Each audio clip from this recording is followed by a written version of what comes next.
Oh man, we should be recording now. I think we're recording. I just had some technical difficulties. Man, I should just go play those guitars back over there and just have some fun, right? All right. Hey, check this out. We're starting to get into some. We're starting to get into the weeds, as it were. That means like you're getting into a deep into a situation when you're getting into the weeds. So you get in an argument with somebody, and you get serious. That's what they mean by getting into the weeds. Anyway, so check this out. What we're going to be doing. Oh man, it's fancy. We're going to be simplifying square roots. We're going to do some square root arithmetic. So that means we're going to be adding and subtracting, multiplying and dividing numbers that have square roots. Um, to begin with, now, oh, well, first of all, so check this out. As always, learning is not passive. Learning is a very active activity. It's a very active procedure. You have to be thinking, you have to be involved, you have to be challenging your understanding, you have to be asking questions, all those things. Problem with videos is watching TV, watching videos. It's almost as passive as you can get. Sleeping is more passive, but I really think that's probably it. There's nothing else more passive that's a woke activity. Anyway, here's what I'd like you to do. I want you to do well. I'm putting these together to help you out, but you got to do your part. So you got to be a good student. You have to make yourself be active when you're watching these videos. So make sure you have your notes. Make sure you're pausing these videos, writing down questions, and when you come up with the answers to the questions, you have to go back and write down your answer. Otherwise, you're going to forget and you're going to have the same question again. All right, so let's get to it. So look, here's my question for you to begin with. If you're adding and subtracting, I know these are both adding, but if you're adding and subtracting, look what happens. The radicand does not change when you add. If you subtracted these, like for example, if this was 2 root 3 minus 5 root 3, then the answer would be negative 3 root 3. Look how the radicands don't change with addition and subtraction, but with multiplication and division they do. So the first question is going to be, why is that? Why don't radicands change with addition and subtraction? But with multiplication and division, the radicands do change. So you've got to answer that today. I could give you the answer, but you won't understand it. You might have the words, but you won't really have the understanding yet. So your job is to uh, come up with that, right? That answer. That's your job in this lesson today. Okay.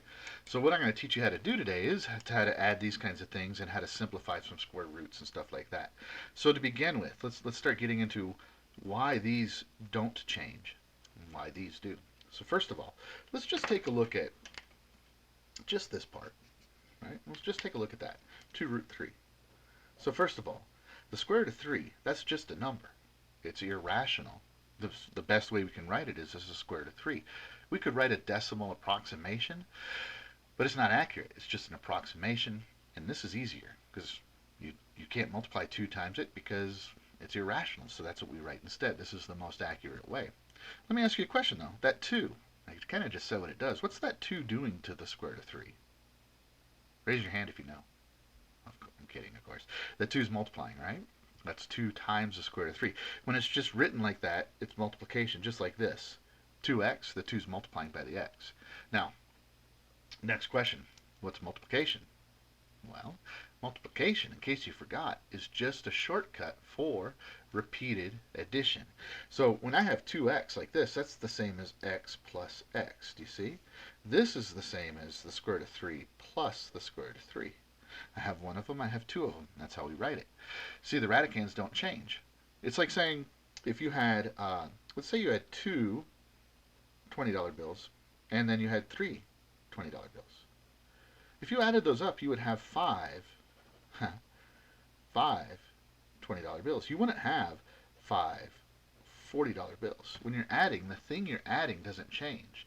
Just the amount of that thing changes, but the thing itself doesn't change. So, same thing here. So that's why, if your radicands are the same, you can add them up. But if they're not the same, then that's like saying, this one right here is like saying 2x plus 5y. Don't know what x is, don't know what y is, but they're not the same, so I can't add them. That's the best I can do. This is simplified. There's nothing else I can do. Just like that. Now, when you're multiplying, it gets a little different. We're going to get into this one here in just a few minutes, but let's talk about adding, because one of the things that you're going to see is you're going to see some stuff that looks like, oh, where'd my paper go? Oh, you're going to see some stuff that looks like, oh my gosh, my paper disappeared. I guess we got to make one up. Hey, let's take a look at something like this. Let's say we had 3 root 8 and plus or minus. Minus, okay. 2 root 50. Those you cannot add. You cannot add those because the radicands aren't the same. So the first thing we've got to do, though, is we've got to make sure we simplify those square roots. That's our first step. Now you're done simplifying. You're done simplifying if the radicand does not have a square factor.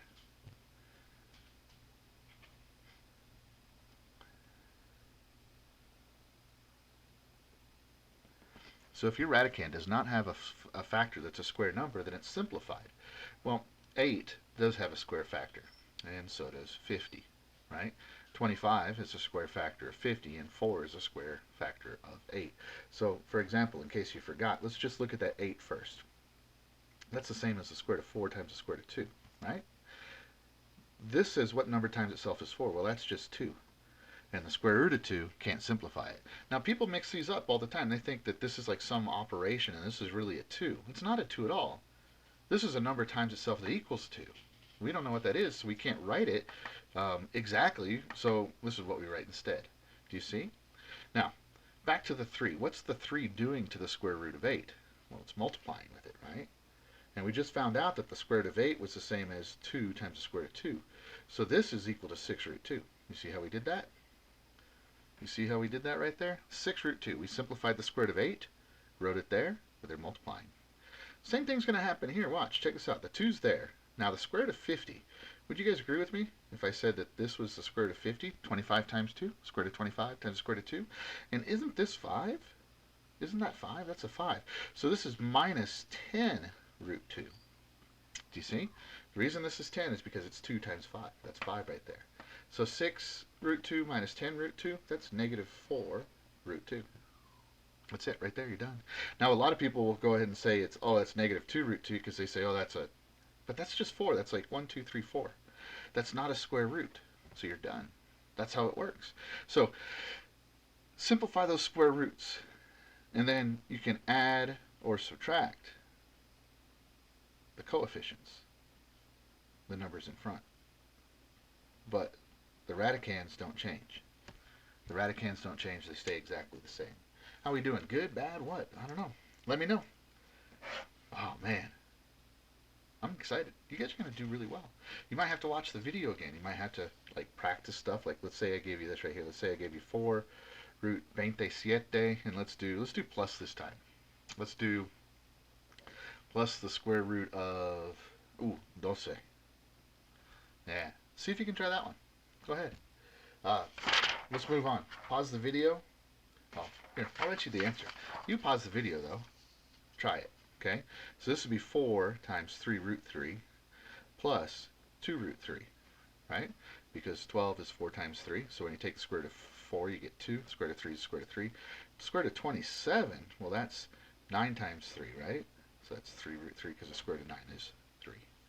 So that would give you, let's see, we're adding. So this is 12. So 14 root 3. 12 plus 2, right? 14. All right. Onward to bigger and better things. Let's talk about the multiplication now. Let's see why 2 root 3 times 5 root 3 is equal to 30. Let's see why that's true. So first of all, the parts that are rational, the coefficients, the 2 and the 5, we're going to multiply those together. The parts that are irrational, the square roots, we're going to multiply those together. And all of these are multiplying together. See, remember, you know how there's the commutative property of multiplication? You can change the order, it doesn't change the product. This is 2 times the square root of 3 times 5 times the square root of 3. So it's really like this. And we can rearrange those in any way we want. So we could rearrange it like this. We never write it out like this, but we can. So check this out. Isn't that 10? Right? And then if you think back to 2 lessons ago, when you take a square root number and you multiply it by itself, the product's the radicand. Right? Square root of 3 times square root of 3. It's just 3. You could say it's the square root of 9, and square root of 9 is 3, but, I mean, why go around instead of just straight, directly through it? There we go, 30. So you multiply the whole numbers, you multiply the radicands, boom, done. Now, they don't always simplify like that. What if we had something like this? What if we had, let's say, 2 root 3 times 5 root 6? Ooh, check this out. Oh man, this gets a little tricky right here. Watch what happens. So we're going to multiply the rational parts, the 2 and the 5, and that gives us 10, right? And then those make 18. Wouldn't you agree? Oh yeah. But look, do you see how 6 is the same as 3 and 2? And when we multiply that by a 3, we really have this. Those make 3 root 2. You could do it this way too. You could say, oh, well, I have to simplify this. This is not simplified. In order to be simplified, the square root, the radicand has to have, it cannot have a factor that's a square number. And 18 has a factor of 9, which is a square number. So that's 3 root 2, you see? Ah, yeah. So then anyway, there's 10 times 3 root 2. So that's 30 square root of 2. Now again, this part right here, that's the same as that. When you simplify the square root of 18, that's what you get. All right, so now this is probably the trickiest thing we've done so far this year. You're going to have to do a good job. You're going to have to practice these. If you get stuck, you got to ask for help. You got to understand this. This is something you can do. Um, if you do it the wrong way, meaning you just don't do it at all, you cheat, you copy, you use photo math in a way that doesn't help you to understand, then this is going to haunt you for the rest of your math experience. It would just be better to get it done right now, I think, right? Anyway, hope it's been helpful. You guys have a wonderful day. Talk to you guys later.